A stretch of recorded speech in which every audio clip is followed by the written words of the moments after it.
Okay, welcome back to my channel, May Between the Pages. My name is Taylor, and today we're going to be talking about my recent reads.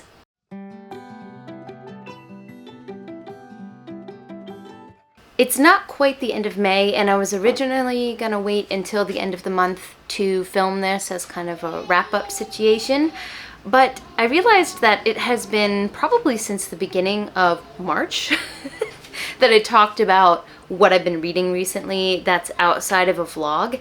And I know not everyone watches vlogs. A lot of people prefer to hear my reviews in kind of this condensed format. So I decided to just go ahead and film this before the end of May.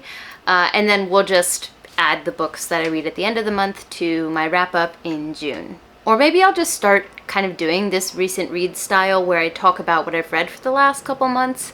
I don't know, I'm really going between the two different styles. I'm not quite sure what I'm gonna go with yet, but for now, let's go ahead and talk about what I've read since I think early to mid-March.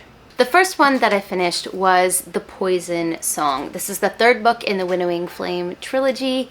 The first book, The Ninth Reign, which you can see behind me on the shelf here, swept through all of my favorites lists last year in 2023 and took the top spot. This series completely took me by surprise. I expected to like it, but I didn't expect to love it to the depths that I did. And the third book is no exception. This is a complete 5-star series for me. I adored it from the beginning to the very last page. But I will say this last book stressed me the fuck out when I was reading it because I cared so much about the characters. So there was like a middle section here for about, I don't know, maybe 200 pages where I was struggling to pick it up because I wanted to know the end and I also really kind of didn't.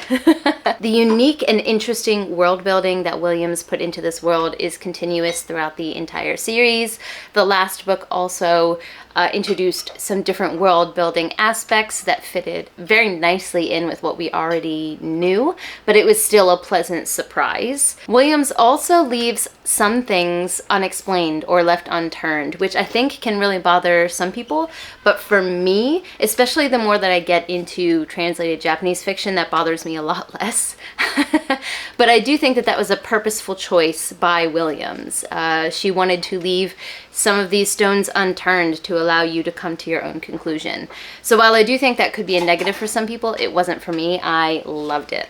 Even though I would like to talk more about the details of this book, even mentioning what characters are present there, or even what world-building elements are still there, can be a spoiler for what happens in the beginning of the series, which, you know, happens with fantasy.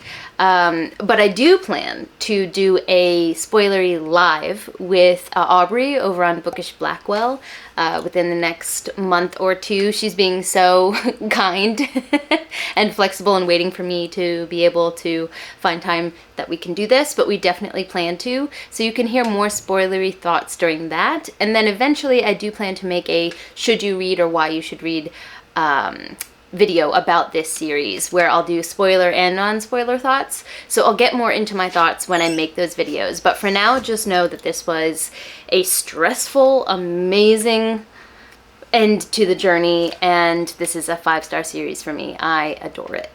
The next book was inspired by a TBR prompt pick that I had taken out before I went to the States, and it was to read a book that you got only based on the cover. And that was Between the Lines. This was on an indie sale for, I think, like $1 or something like that, and I decided to go for it and pick it up. The concept of this world is really interesting. There are different worlds that are stacked on top of each other like the pages of a book, and there are certain people who can travel between those pages, between those worlds, and they live on a place called Spine where all of the different worlds connect to. Which, again, very, very interesting concept. Some of the worlds and the cities within the worlds that the author thought up were really fascinating, and I really liked the ideas that they had, like a city made of clouds. Like, that's so cool. I loved it. Although it always makes me think of Cloud Town from Inside Out.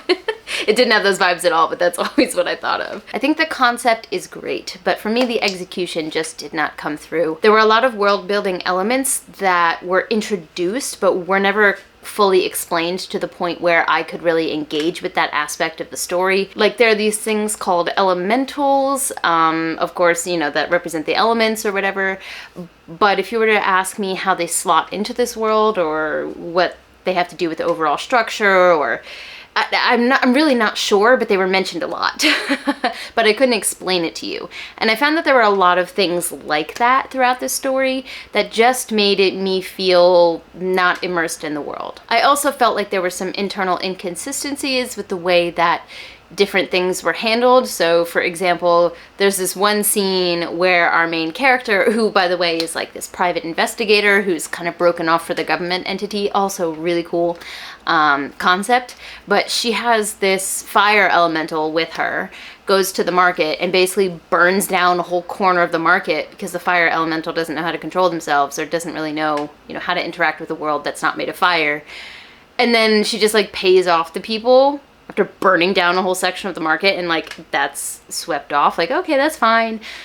But then later she gets into like a little fight, like not even a big one, but like a little fight with another character, and then the police show up and everyone gets in trouble. I'm like, wait, this doesn't make any sense. You just burned down a whole section of the city and that was not a problem. So there were just a lot of moments like that that felt internally inconsistent. So do I think this is an awful book that doesn't have an audience? Absolutely not. I think that there's an audience that could really enjoy this. But for me personally, the way that I like my world building to happen, the execution was not there. So I ended up giving this a 2.5. The next book, however, was a delightful experience and a new all-time favorite, and that is Winnie the Pooh. I'm used to holding up my books to the right, so it's gonna take me a little while. I'm in my new setup. Like, we moved my bookshelves, so you'll have to forgive me if I'm not quite used to this setup yet. But yeah, I read my English version of Winnie the Pooh when I was in the States, but I'm gonna hold up my Japanese like anniversary edition here. I love this book. It is gorgeous. Just allow me a minute to show how pretty it is. So this dust jacket comes off and there's a cutout in the front, and it has like a wraparound art. And then the inside, the pages are yellow, which is so cute. We have a 100-acre wood map on the edge, and the pages are yellow with all the little color illustrations. It's so cute. But getting back to the book itself. I had watched The Many Adventures of Winnie the Pooh, the Disney movie, so many times as a child, or as an adult even, that I'm pretty sure that I could quote that movie word for word. And so I think I had kind of convinced myself that I'd also read the book, but I hadn't. But I had an English copy of it in the States, and I asked my patrons to vote on a book for me to read for March, and they picked Winnie the Pooh, which I'm just so thankful that they picked it. I'm just like so happy that that was what won that poll, because it was such a heartwarming, warm blanket of a read. It could be because I already find these stories, you know, sit close to my heart, so any form of consuming those stories again makes me happy. But I also think that the writing style just lends itself to whimsy and cuteness. I mentioned that there is this technique where the author will capitalize certain words that wouldn't normally be capitalized, and it gives them this like weight and importance that they wouldn't have otherwise. And I feel like it increased the whimsical, childlike wonder you're supposed to have when you're looking at the world through the perspective of this book. There's also a lot more dry humor in here than I expected, and I found myself laughing out loud more than once. Obviously, I've already started my own little collection of these books, considering I have a Japanese one, I have an English one, and I can see myself in the way that some people collect like Alice in Wonderland and some of their other favorite stories, different editions of that. I can see myself amassing a small collection of different forms of Winnie the Pooh, and I definitely plan to read this with Sumire when she's old enough. The next book I read was The Last Tale of the Flower Bride for the Only Good Book Club, which is a private book club that I'm a part of. We don't do any lives or anything like that, but I do talk about the books that we read on the channel. And so this was, we've made a spreadsheet and do a random number generator, and then we read the book that comes up that month. So this time was Last Tale of the Flower Bride, and I had heard whispers about this book. Some people loved it, some people not so much. And so I was interested to see where I fell. My previous experience with Chakshi is that I did not mesh with her writing. I read The Gilded Wolves, and that did not work for me. So I was interested to see also where I would fall on knowing that some of her other works weren't my favorite. And I will say that the first part of this book, I was enjoying myself immensely. I was listening to the audiobook, and it's very purple prosy, and that purple prose matched the story so well. It was lush, it was beautiful, it was decadent, and it was supposed to be. This book is a love letter to like fairy tales and the dark sides that might come from worlds of whimsy. It was just a beautiful homage to those things in the beginning. But then unfortunately for me, the second half of the book, I just kept thinking to myself, this book should not still be happening. Like this is way too long. Like this needs to be half the length. And so unfortunately for me, the second half of the book, that purple prose that I was so enjoying and that lush language that I was sinking into became difficult to get through by the end, because it was way longer than it needed to be. There were also a couple times where there was a metaphor or a simile that didn't make sense, and that would really pull me out of the story when that would come up. So yeah, I think that the first half of this book and the second half of this book were a completely different experience for me. I do see why so many people love it, because I do think that Chakshi did a great job of putting the untouchable on paper, putting this liminal space that we all know about but don't really know how to talk about, that fairy tales often capture. She captured that, and she did that really, really well. But I think in the way that a fairy tale is often shorter, this book needed to be. Overall, I ended up giving it 3 stars. The next book I read was for Spiffbo 9. If you don't know, I am a judge for Before We Go blog, and typically before the reviews come out and the contest is over, I talk a little bit about the books that I'm reading for it, but I don't go too in depth because I like for the main reviews to be one of the first things that you see. But Spiffbo 9 has now been completed, and the winner is Murder at Spindle Manor, so yay for Morgan Stang. It was one of my favorite books from last year, so well-deserved winner. But the Wickwire Watch was also in the finalist group, and well-deserved being there. We also did a page-chewing episode with the 10 finalists. There's 2 episodes, a part 1 and a part 2, with a bunch of the finalists. So if you want to hear more about the authors who were part of the finalists for Spiffbo 9, I'll have those links down in the description. Please go check it out.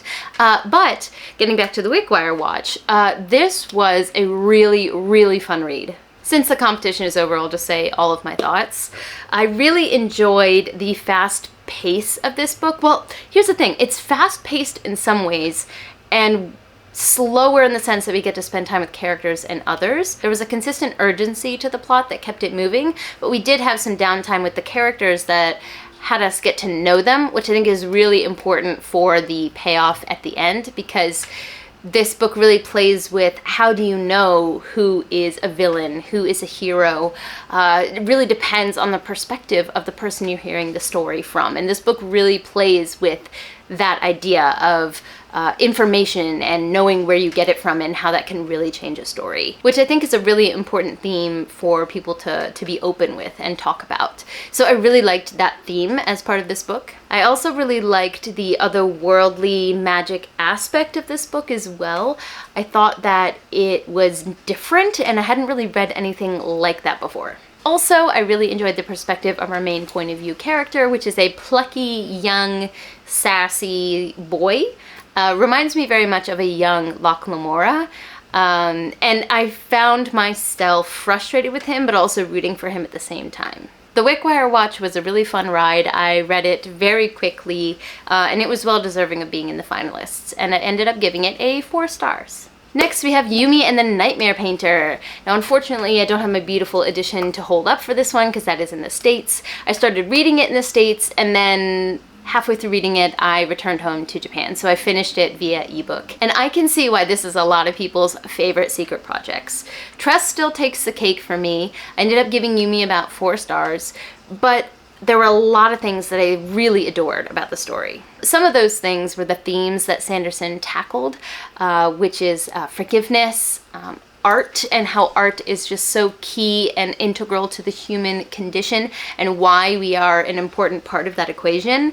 I mentioned in my vlog that I'm not sure if he meant this to coincide with AI really getting involved in the art scene or not, but that is what one of the things that I got out of it, regardless of whether that was his intent or not. But it was so cathartic to see an argument made for and written down for the importance of the involvement of humans in the art making process. Whether it's storytelling, whether it's a visual art, humans are what put the soul into those things.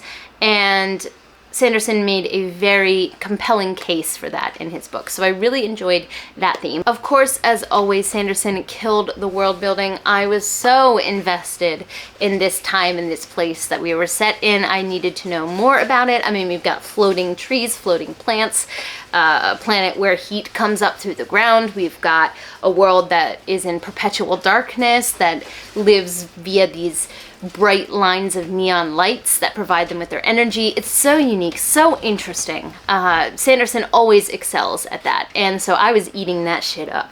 Sanderson has said that Yumi was very inspired by manga and anime, and he also mentioned the Japanese film Kimi no Na wa as what really inspired him to write the story the way he did, and I definitely see those parallels there. I think it was a very good homage to those mediums and those particular stories, and the characters were also very lovable. The thing that took this from a 5-star to a 4-star for me was the resolution of the plot. I did like some elements of it, but some of it seemed a little too convenient or a little too on the head, or on the nose, I guess is the correct expression. A little too on the nose for some of the themes that he was dealing with. So that being not as satisfying as I expected, took it down. And also there was a time in the middle of the book where I wasn't feeling such a strong desire to pick it up. I couldn't really explain what it was, but there was a dip there for me. So Tress still takes the cake from the secret projects thus far. I have not read The Sunlit Man yet, but Yumi was extremely enjoyable, and that's definitely going to take second place, at least for now, from the secret projects. The next book is A Dowry of Blood. Now this is one that I picked up for reasons that I can't say yet, but I wanted to read this book ASAP. This is another book that has lush purpley prose, but again, that matches this setting so well. This book follows the brides of Dracula, particularly from the perspective of his first bride. And Gibson uses this setting to explore deeply the ideas of toxicity, of love, of obsession, and how those things at the time can maybe give someone merit, can give someone a reason to stay, but then come with dire consequences as well. I mentioned in my reading vlog where I talk about this that the other book that comes to mind, although it's a very different story, when I think of the way parts of A Dowry of Blood made me feel, is My Dark Vanessa. Both books don't shy away from the reality of what a toxic power imbalance in a relationship looks like, and don't shy away from like the creepy kind of weird tension that you get when you look at these kinds of relationships without rose-colored glasses. For me, this book was the perfect length. Every time I was listening to the audiobook, I couldn't put it down and couldn't wait to pick it back up, and then when it was over, I wanted more, but I knew that that was the right place for the story to finish. So I'm definitely interested in reading Gibson's other works, although so Dowry of Blood was initially self-pub, right? And this cover is just gorgeous and I need this in my collection. But then Tradpub, you know, picked her up and they released this cover? Like, why? Why would you do that? But aesthetics aside, I am interested in reading her other works because I loved this one so much. We're down to the last two that I read, which were from my library in Japan. The first one is Shinto, the Kami Way. This is a very brief overview of Shintoism, what some of the symbols mean when you go to a shrine, how it interacts with Japanese society today, a very brief history of it in Japanese society, to give you an overview of what this religion looks like. Shrines here have always held this kind of like come hither vibe for me. They've always pulled me in. I've gone to some of the really big shrines in Japan. We've traveled there, Hayato and I, in the past, Izumo Shrine being a really big one that's supposed to be the gathering place of all of the gods. I also love Japanese mythology, which a lot of that comes from Shintoism. It's not an exact one-to-one, but yeah, if you think of like a lot of the mythological stories that you hear of, like Amaterasu, the sun goddess, that's a Shinto mythology and folklore. So I've always been interested in those things. So that part of Shintoism always pulls me in. But then having lived in Japan for as long as I have, over 8 years now, you can't avoid how much Shintoism is baked into daily life here, but it's not baked in this sense of a religious practice. While Shintoism does, of course, have a religious meaning and significance to people who work at shrines or who worship at shrines, there's so many daily practices that are entwined with that belief system that aren't done for that belief system, if that makes sense. Like Shichigo-san, which is a celebration for kids. So at 3 years old, 5 years old, and 7 years old, I think for girls it's 3 and 5, boys it's 3 and 7. I always get those years mixed up. But anyway, at 3, 5, and 7 years old, kids go to a shrine, they get dressed up in a little kimono and take pictures to commemorate that time. But if you were to ask people like why they do that, even though it's a Shinto practice, people are like, I don't know, it's just what we do. It's a celebration that we do. And that kind of attitude, blasé attitude, in a good way, I mean blasé in a good way, is just, it's everywhere in society. And that's always also fascinated me, because coming from the States, religion is a fraught issue. If it's entwined with your life, it's usually making a big statement to others. And here that's really not the case. Buddhism is obviously also very big here, but nowadays, not in the past, okay, there was a lot of bloodshed between Shintoism and Buddhism in the past, but nowadays they kind of coexist by overlapping with each other without any issues that you see in daily life anyway. An example of this might be, like I said, the Shichigo-san celebration is a celebration of life, right? Whereas Buddhism usually deals with the celebration of and the commemoration of death. So funerals follow Buddhist traditions, but no one really bats an eye at that. It's just, again, the way things are done.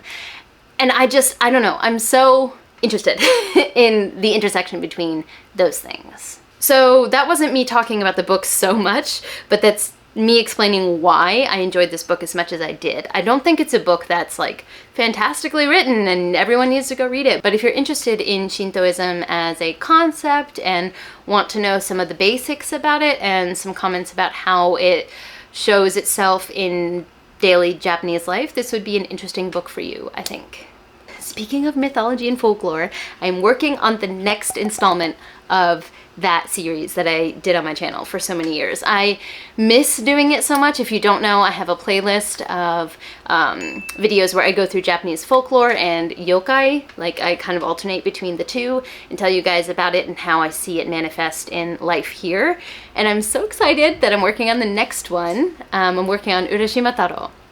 So you guys will be getting a video on that hopefully in the next month or two, because these videos take a lot of work, but I love doing them. So just while we're on the subject of folklore and mythology, I thought that I would bring that up. So I ended up giving that book 4 stars. And finally, my most recent read, and again, another one that I fell in love with, is Nettle Bone by T. Kingfisher. I had no interest in reading Kingfisher, and I don't really know why.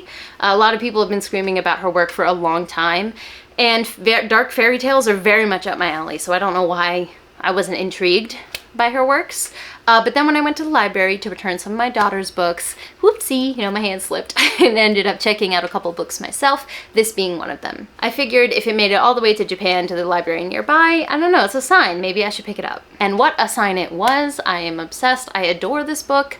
I already kind of want to reread it, which is a strange feeling for me, because even if I love a book, I don't necessarily want to reread it right away, but this one is giving me those vibes. I don't want to always like read my reviews, you know, when I make these videos, but in this particular case, I'm going to read my Goodreads review because I think it captures a lot of the feelings I had right after finishing that really say what I want to say in the best way. So I am going to read out part of my review here, where I said, it has the perfect mix of whimsy and darkness that are present in fairy tales, except Kingfisher goes a step further than those stories usually do. It's almost as if we get a peek behind the curtain of what a behind-the-scenes view of a fairy tale would have been. How did the unlikely motley crew come together? How did moonlight end up in a jar? How do you enter the fairy worlds that exist in tandem with our own? While the book delighted me by explaining all of these fantastical things, it also left the perfect amount of whimsy and mystery to keep the sense of place consistent. Why is someone selling teeth? Who knows? You know, maybe you don't want to know, come to think of it. This atmospheric balance was perfectly paired with a dry, witty humor that made me laugh out loud more than once, and a dark underbelly that acknowledges the unfairness of the world and gives the story the weight it needs to settle in your heart. Kingfisher explores the harshness of motherhood, walking through the world as a woman, the consequences of even our small choices, and the ripple effects that come from our actions, intentional or not. I feel like that just sums up so many of my feelings perfectly. This book gripped me from the first page to the last page. There were lines that hit me hard. There were lines that had me laughing out loud. Our motley crew, you know, consists of, because it's very fairy tale adjacent, right? So we've got a princess who's on a mission.